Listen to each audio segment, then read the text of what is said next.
Sometimes sih sempat kepikiran ya sama bahan-bahannya kayak dari pengawetnya atau dari ini yang bikin kenyalnya nih apa kayak gitu kan. Tapi namanya juga lapar ya, kadang beli aja. Beresiko untuk malnutrisi. Malnutrisi dalam artian bukan kurus kering gitu, enggak. Definisi malnutrisi itu adalah gangguan dari sisi gizinya. Gangguan malnutrisi itu bisa aja orang tersebut obes, kegemukan. Kenapa? Karena over karbohidrat.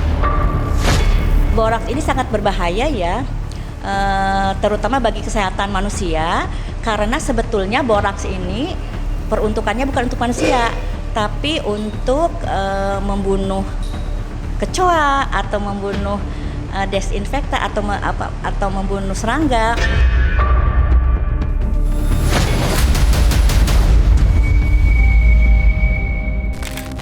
Cilok, panganan murah meriah yang bisa dinikmati berbagai kalangan. Anak-anak hingga orang dewasa menyukai cemilan berbahan dasar tepung tapioka ini. Tapi apa jadinya jika cilok dicampur dengan bahan-bahan berbahaya yang tentu bisa meningkatkan resiko kesehatan?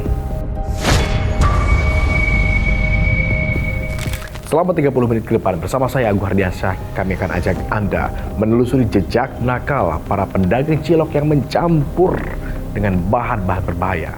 Selengkapnya dalam Expose.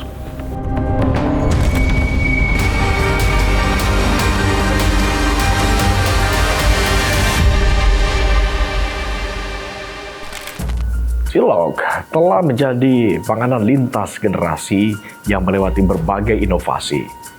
Mulai dari inovasi rasa, jenis, variasi, hingga ukuran. Tetapi apa jadinya jika panganan ini dikonsumsi secara berlebihan, apalagi ditambahkan dengan zat berbahaya? Tentu bisa menimbulkan resiko kesehatan.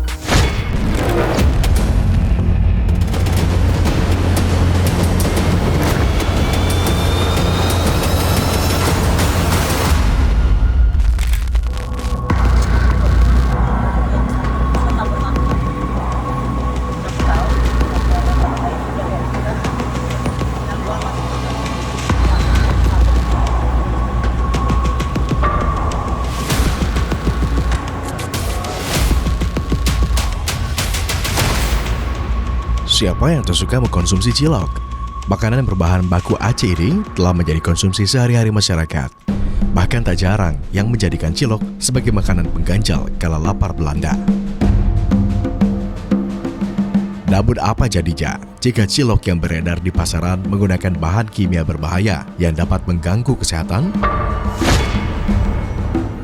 Masyarakat seringkali tak sadar akan bahaya yang mengintai jika makanan dari akronim aci dicolok ini dapat mengganggu kesehatan berkepanjangan.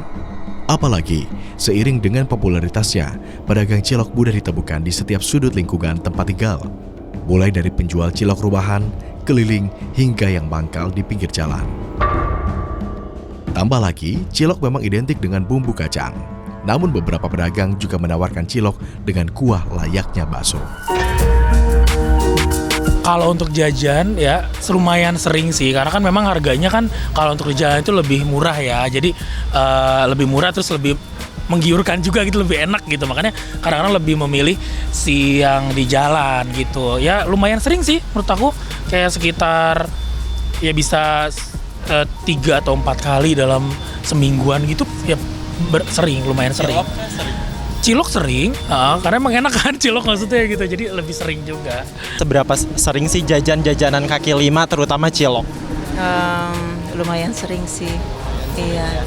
Kalau misalnya aware tapi tetap dibeli karena apa tuh biasanya? Karena kepepet aja sih, karena pengen aja gitu, iya. Biasanya apa yang menentukan Mbak Arti untuk membeli suatu cilok itu? Apakah dari tampilannya atau bagaimana? Kadang-kadang pengen kayak pedes gitu kan, jadi kayak ngelihat cilok tuh kayak ya udahlah gitu ya, cuman gitu aja sih. Nggak terlalu sering sih, paling sesekali aja. Iya sama, sesekali. Paling ya sebulan pernah sekali jajan cilok. Karena kan memang makanan ini ya kalau kayak gitu. kita jadi nggak terlalu aware juga sih. Iya. Tapi pernah nggak dengar soal cilok yang sebelumnya kan banyak cilok yang kayak mengandung boraks atau Iya. formalin. Pernah dengar nggak? Pernah, pasti pernah. Dengan mendengar itu tetap membeli cilok kan ya? Worry nggak? Khawatir nggak? Kadang kalau baunya enak ya Lihat paling ini kita sih tapi tergantung ya lihat dari tergantung bersih apa gerobaknya, enggak. bersih Iya, apa benar. enggak, minyaknya yang hitam apa enggak gitu sih. Pasti lihat. Kita sharing sih kalau beli kita satu bungkus nih ya itu bareng-bareng. Paling makannya cuma satu kayak gitu. Kalau sakit perut satu Bener, kata kita sharing makannya. Pernah nggak sih ngerasain sakit perut atau mual setelah membeli atau mengkonsumsi cilok tersebut? Ya, paling sih mules aja sih. Mules. Biasanya mules aja. Itu aja sih. Meski sadar akan bahaya yang mengintai, tak lantas membuat masyarakat berhenti mengkonsumsinya. Seberapa sering jajan cilok di luar? Lumayan sih, lumayan sering. Frekuensinya seminggu bisa beli berapa kali? 2 kali sih, kurang lebih. Pernah nggak sih mikirin bahan-bahan yang ada di cilok yang dikonsumsi sama kakak? Sometimes sih sempat kepikiran ya sama bahan-bahannya kayak dari pengawetnya atau dari ini yang bikin kenyalnya nih apa kayak gitu kan. Tapi namanya juga lapar ya, kadang beli aja. Beli aja ya. Terus kan banyak tuh beredar cilok mengandung boraks, formalin atau bahan-bahan pedesnya bukan pakai pedas yang alami. Itu pernah dengar nggak soal itu? Pernah sih, pernah dengar soalnya kadang lewat juga di TV. Nah terus kalau misalnya kalau ada yang mengandung bahan seperti itu, kayaknya sih bikin untuk mengurangi untuk membelinya sih gitu. Kak, terakhir pernah nggak sih mules, sakit perut atau mual pas abis makan cilok? Sejauh ini sih belum sih. Seberapa sering jajan cilok di luar? Lumayan sering sih. Ini pernah dengar nggak soal bahan-bahan yang digunakan dalam cilok? Oh, pernah dengar kayak terbuat dari bahan-bahan kimia atau mungkin dari bahan-bahan yang nggak sehat gitu ya. Sering sih dengar di berita-berita. Kan ini pernah dengar ya bahan-bahan yang kayak mungkin pengawet, boraks atau formalin, tapi tetap mengkonsumsi, kenapa tuh? Tetap karena pertama suka, terus yang kedua kan kita kalau misalkan jajan tuh suka kayak melihat tampilan itu kayak menggugah selera ya. Jadi ya paling dibeli-beli aja gitu, nggak mikir itu terbuat dari bahan apa. Jadi ya udah. Oke Kak, terakhir pernah nggak sakit perut, mules, mual, diare abis makan cilok? Pernah. Lumayan sering sih. Entah dari sausnya atau dari bahannya ya. Tapi nggak bikin kapok juga.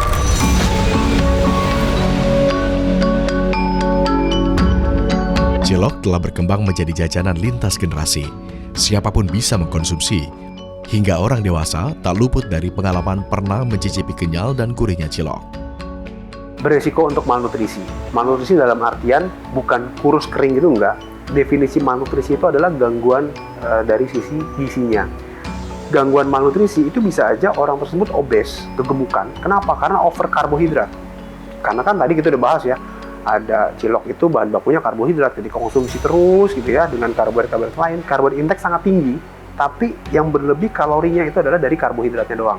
Tapi mikronutrien atau makronutrien yang lain itu tidak ada di situ. Terutama protein tadi yang saya bilang. Protein itu kan fungsinya banyak, buat otot, buat bertumbuh tinggi badan, buat imun. Jadi efeknya apa? Anak tersebut gemuk, tapi nggak bertambah tinggi. Dan dia juga bisa beresiko untuk defisiensi mikronutrien lain, defisiensi vitamin. Karena dia tidak ada konsumsi buah-buahan atau sayur-sayuran dari makanan itu. Jadi makanya ketika tinggi badan itu tidak bertambah, berarti kan secara jangka panjang akan berpengaruh juga ke resiko stunting tadi. Eksistensi cilok yang kian membumbung tinggi tak luput dari aneka inovasi yang ditawarkan pedagang untuk memuluskan persaingan.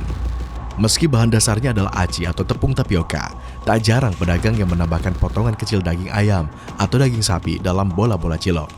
Hal ini untuk memberi ciri khas pada dagangan masing-masing. Inovasi pada dagangan saja tak cukup.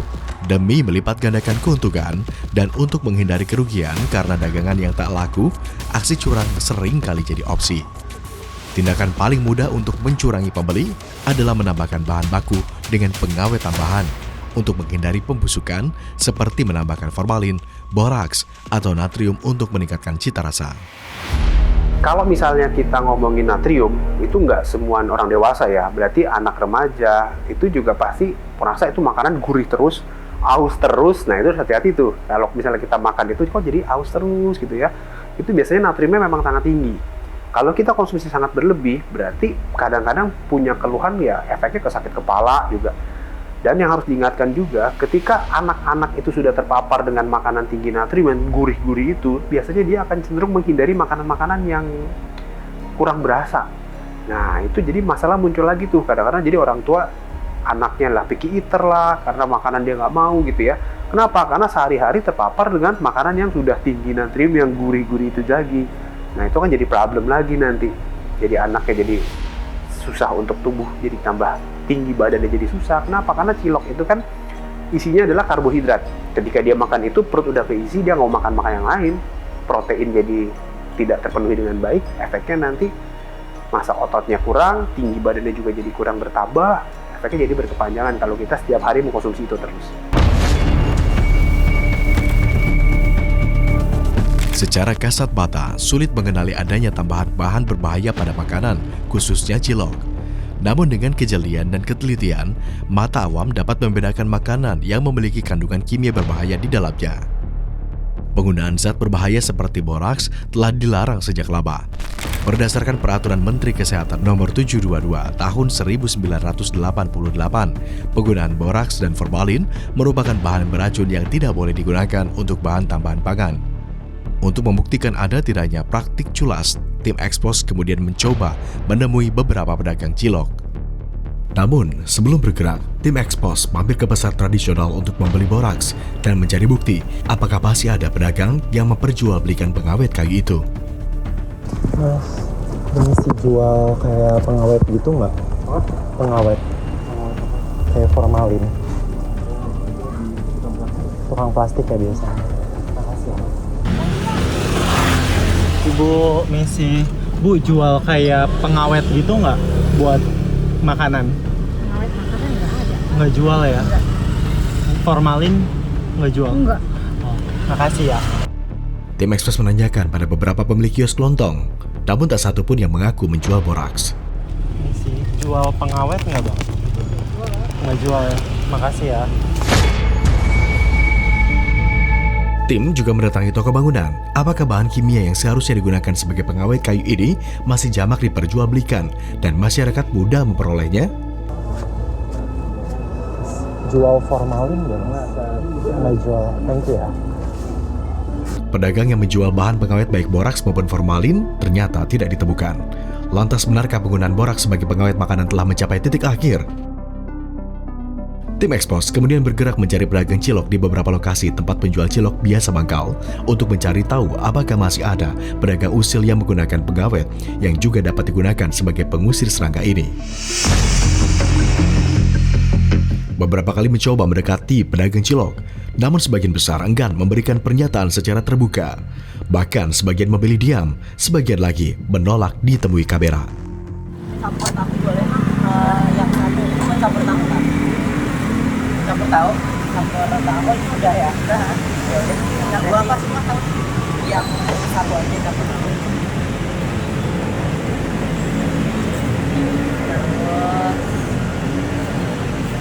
Ini boleh dilihat ciloknya, menggoda sekali guys. Udah berapa lama bang jualan di sini? Saya 7 tahun jualan di sini. Lama juga guys. Jadi cilok legend ya sih. Kacang boleh semua boleh. Sehari bisa jual berapa butir? Perkiraan 25 porsi. 2.500. Oh 2.500 piece. Oke. Bungkus kan? Dibungkus. Tapi setiap hari habis lah ya bang. Jualan namanya juga. Kadang habis. Kadang enggak. Sementara untuk memastikan benarkah cilok-cilok ini tidak mengandung zat berbahaya, seperti yang mereka klaim, tim Expos membawa 5 sampel cilok untuk diuji di Laboratorium Teknik Pangan Universitas Pasundan Bandung, Jawa Barat.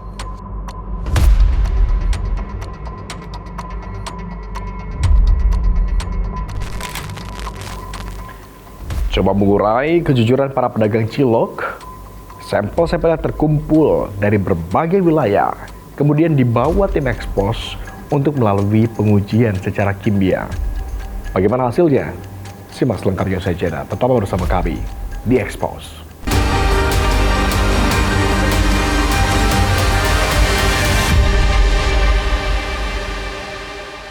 Terima kasih Anda masih bersama kami di Expose bersama saya Agung Hardiansyah.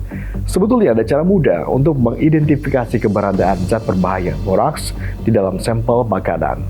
Anda hanya membutuhkan tusuk gigi seperti ini dan kunyit yang dilarutkan dalam air. Tusuk gigi ini kita rendam di dalam larutan kunyit dan meninggalkan noda berwarna kuning. Lalu kemudian tusukkan ke dalam sampel makanan. Jika kemudian warnanya berubah dari kuning menjadi orange gelap atau bahkan berwarna merah, maka ada kemungkinan bahan makanan atau sampel tersebut mengandung boraks. Tetapi untuk lebih jelas, sampel-sampel yang dibawa oleh tim Expose melalui uji laboratorium terlebih dulu untuk dicek secara kimiawi.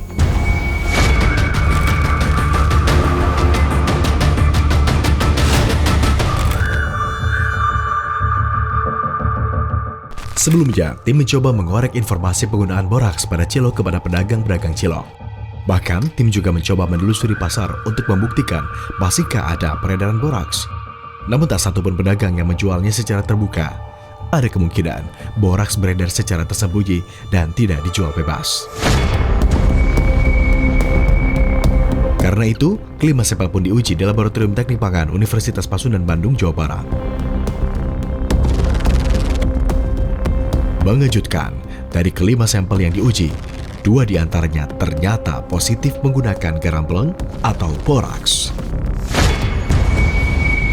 Uji terhadap sampel yang dikirim ke kami ternyata membuktikan bahwa ada 2 sampel cilok yang positif mengandung boraks, tetapi formalin tidak ada ke semua sampel. Kami melakukan secara kualitatif karena waktunya terbatas ya, jadi secara kualitatif ada 2 sampel yang ternyata positif mengandung boraks. Benar saja, kecurigaan tim terbukti. Hasil uji laboratorium menunjukkan 2 dari 5 sampel cilok yang terkonfirmasi positif mengandung boraks. Lalu metode apa yang digunakan oleh tim laboratorium? Pengujian dilakukan menggunakan metode khusus untuk mendeteksi adanya boraks maupun formalin di dalam sampel. Metode yang dilakukan bisa dengan metode nyala dan metode menggunakan kertas kurkumin. Kalau metode nyala, misalnya sampelnya itu dihaluskan, kemudian dikeringkan dengan menggunakan kompor. Setelah kering, kemudian dimasukkan ke dalam cawan dan diberi etanol lalu dibakar.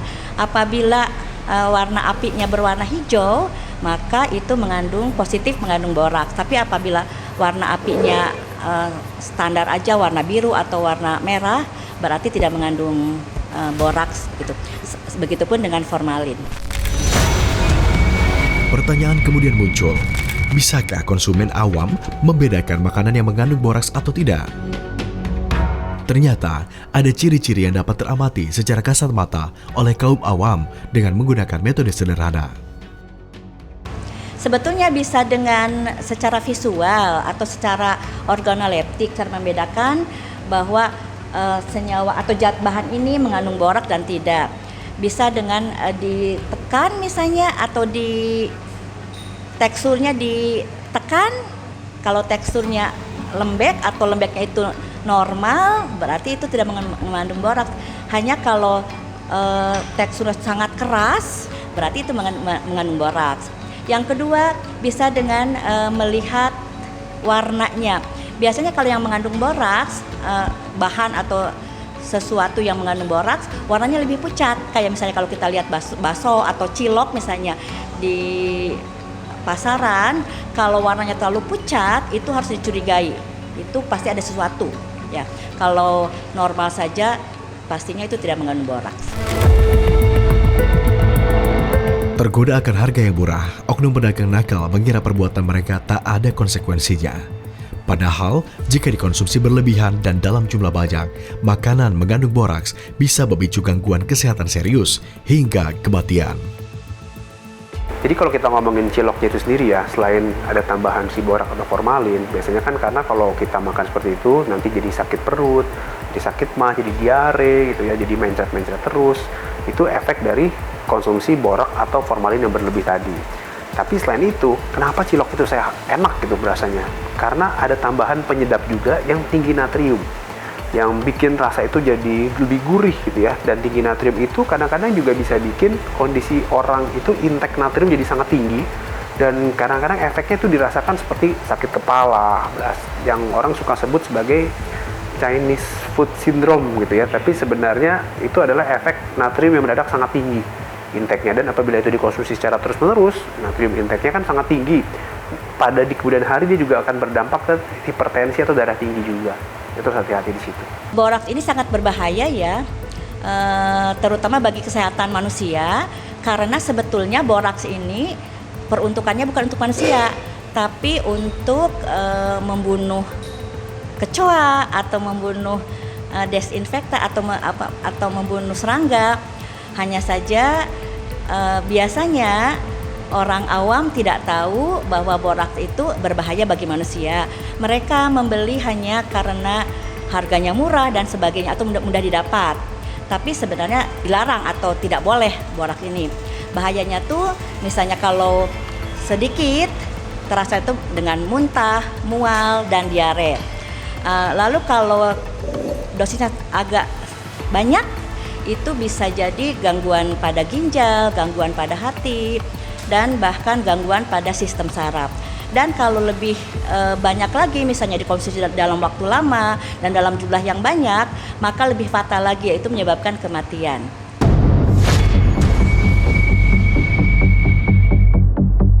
Untuk menghindari paparan zat berbahaya masuk dalam tubuh dan membahayakan kesehatan, masyarakat diimbau untuk lebih jeli dan teliti dalam memilih jajanan.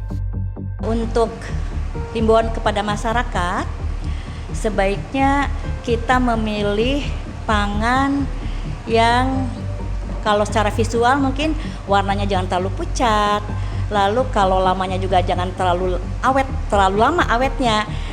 Jadi jangan sampai kadang orang suka beranggapan bahwa kalau membeli sesuatu yang awet itu malah senang. Justru saya sebaliknya, kalau tidak awet malah saya lebih senang, karena itu menandakan bahwa bahan tersebut tidak mengandung pengawet gitu ya. Jadi saya harapkan bagi masyarakat mungkin jangan mengkonsumsi sesuatu yang awetnya berlebihan ya. Dan tadi kalau membeli mungkin dilihat atau diamati dulu apakah warnanya pucat atau apakah teksturnya terlalu kenyal. Nah, kalau dua ciri itu dilakukan, insya Allah kita bisa menghindari adanya mengkonsumsi boraks ini. Dari kekhawatiran itulah, Sufi Aulianisa, ibu rumah tangga, memutuskan untuk membuat jajanan cilok versinya sendiri. Lebih sehat, lebih higienis, dan tentu saja lebih aman untuk keluarga tercinta. Kalau menurut saya, zaman sekarang orang kayaknya serba instan ya. Jadi banyak bahan baku yang seperti formalin, boraks, yang kayak gitu yang nggak seharusnya atau berbahaya apabila dikonsumsi. Jadi kita kan nggak tahu prosesnya, kebersihannya gimana. Kalau di abang-abang itu jadi emang lebih baik segala sesuatunya dibikin sendiri dari rumah. Ya, cilok memang identik dengan camilan berbahan dasar tepung yang tinggi karbohidrat. Namun sebenarnya, cilok bisa diolah menjadi panganan sehat dengan menambahkan sumber protein seperti ayam, ikan, daging sapi, atau bahkan udang. Kalau misalnya di zaman sekarang kan sudah banyak makanan-makanan yang mungkin di-recreate menjadi lebih sehat. Ada nggak saran dari dokter kita membuat cilok tapi tetap healthy gitu, layak dikonsumsi? Bisa, karena kan kita tahu ya cilok itu kan dari tepung tadi, tapioka, karbohidrat. Oke, kita udah nentuin adalah karbohidratnya adalah si cilok itu sendiri. pasangan karbohidrat itu kan harus pakai protein dan serat. Jadi kita bisa nambahin sebenarnya protein. Kasih potongan ayam, potongan daging, potongan ikan di dalam cilok tadi gitu ya. Dan jangan lupa penuhi juga asupan dari seratnya, tambahin sayur-sayurannya. Mau ditambahin variasi, tomat, timun gitu ya. Wah, ciloknya versi western dong. Ya kenapa enggak? Ya, tetap bisa menikmati cilok tapi versi yang lebih sehat. Dengan kita membuat seperti itu membuat komposisi makanan jadi lebih balance sebenarnya. Gitu. Supaya tetap harus ada kandungan protein di dalam si cilok tadi. Pengalaman pahit karena sang anak harus menderita akibat mengkonsumsi jajanan di luar rumah membuat Sufi lebih berhati-hati. Dan kini ia lebih memilih untuk waspada ketimbang harus melihat keluarga menjadi celaka. Pernah nggak sih ngelihat anak atau suami itu kayak sakit perut, diare habis makan jajanan dari luar? Pernah. Nah, kayak contohnya jajan selain cilok ada sempol sejenis itu, terus langsung muntah-muntah anak aku tuh. Terus begitu dibawa ke dokter, ternyata memang dari makanan, karena pencernaan kan ngaruhnya. Jadi semenjak dari itu aku bikin sendiri deh di rumah. Lebih tahu bahan-bahan atau apa saja yang bisa bergizi, bermanfaat untuk diberikan ke anggota keluarga kita.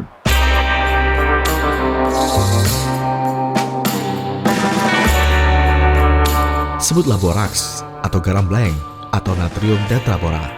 Masih ada pihak-pihak tak bertanggung jawab yang tega menggunakan bahan pengawet kayu untuk mengawetkan makanan demi meraup untung.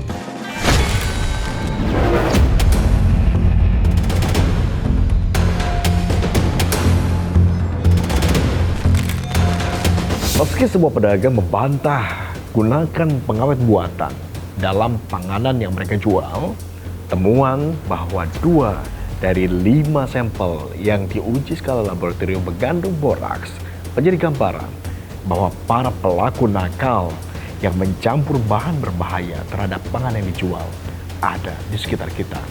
Tetap waspada dalam memilih panganan yang hendak Anda konsumsi. Saya Agung Hardiansyah pamit. Sampai jumpa lagi di Expos episode berikutnya.